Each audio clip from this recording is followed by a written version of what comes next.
Hi classmates, my name is Akia Isom and my presentation's on depression and older adults. So I'm going to go ahead and get started. So first I want to talk to you about the characteristics of depression. So according to the DSM-5, for a person to be depressed, they have to have at least 5 of the following symptoms, which is depressed mood most of the day, diminished interest or pleasure in almost all of activities, significant weight loss, insomnia, psychomotor agitation, fatigue, feelings of worthlessness, diminished ability, reoccurrent thoughts of death or suicidal ideation. These symptoms have to occur for at least a 2-week period, and then it also has to be a change from the way that they would normally function. And at least one of the symptoms out of the 5 that they're experiencing, or more, because they could be experiencing more than 5, at least one of them has to be either depressed mood or a loss of interest or pleasure. And then also the symptoms must cause either significant distress or an impairment in their social, occupational, or other areas of functioning. And then also the symptoms can't be caused by any other, medical or any other medical problem or, pharmaceutical drug combination or anything like that. Some of the unique things when you're talking about older adults and depression is that some of the symptoms and most of the symptoms that you would see in a younger adult with depression, you're going to see with older adults too. It's just that with older adults, they're more likely to have some somatic symptoms like nausea or, pain in their stomach or feeling, sick or different things like that, or like especially like the tiredness. You're more likely to see those somatic symptoms in older adults that are dealing with depression. And also, depression is often misdiagnosed or undiagnosed in elderly patients. It's often misdiagnosed because they may be experiencing another disorder, like they could have delirium, or they could be on too many medications, and those medications could be allowing, the patient to look like they have depression and really they're just on the wrong medications, or they could just be dealing with, other issues.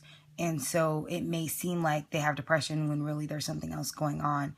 And then also it may go undiagnosed because sometimes those signs and symptoms of depression are viewed as a part of the normal aging process.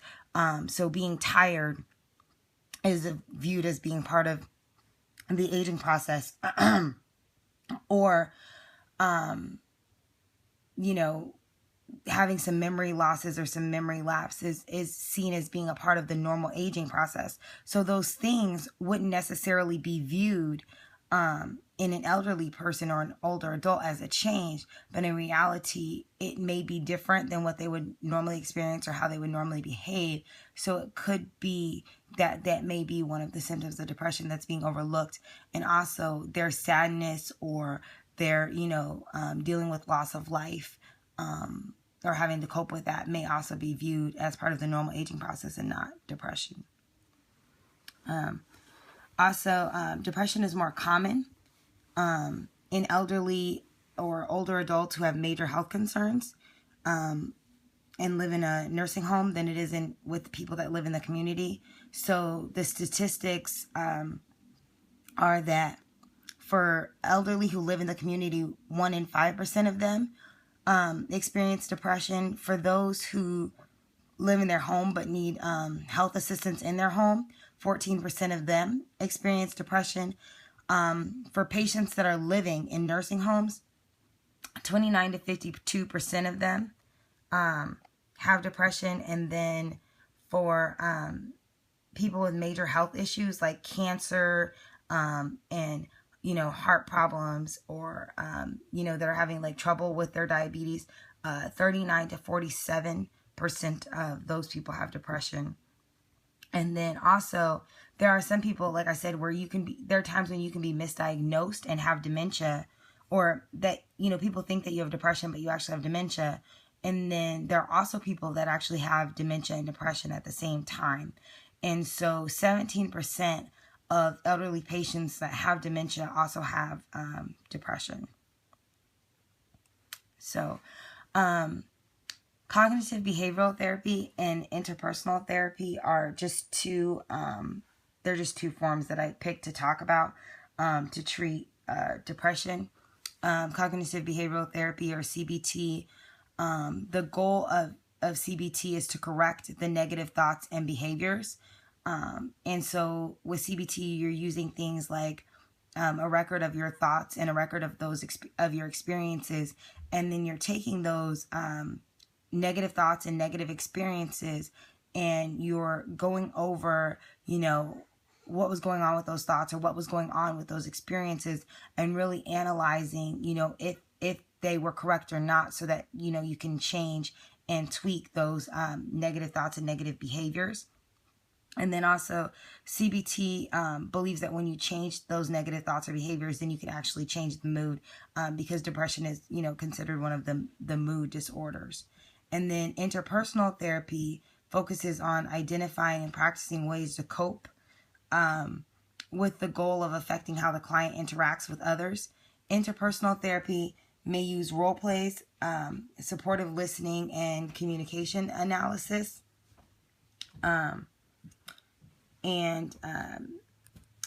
With CBT, the therapist and client work together to change the therapist's thought process. CBT is also educational. In interpersonal therapy, the therapist leads a collaboration between the therapist and the client. So both of these therapies, and with most therapies, the therapist and the client are working together to go through the process to change.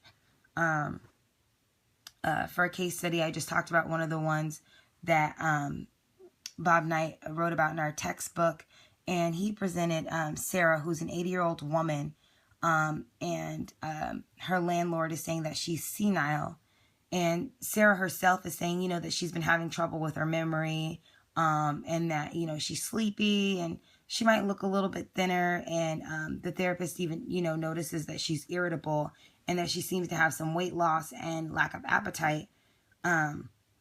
She has little interest in doing things. She talks about feeling loss and sadness.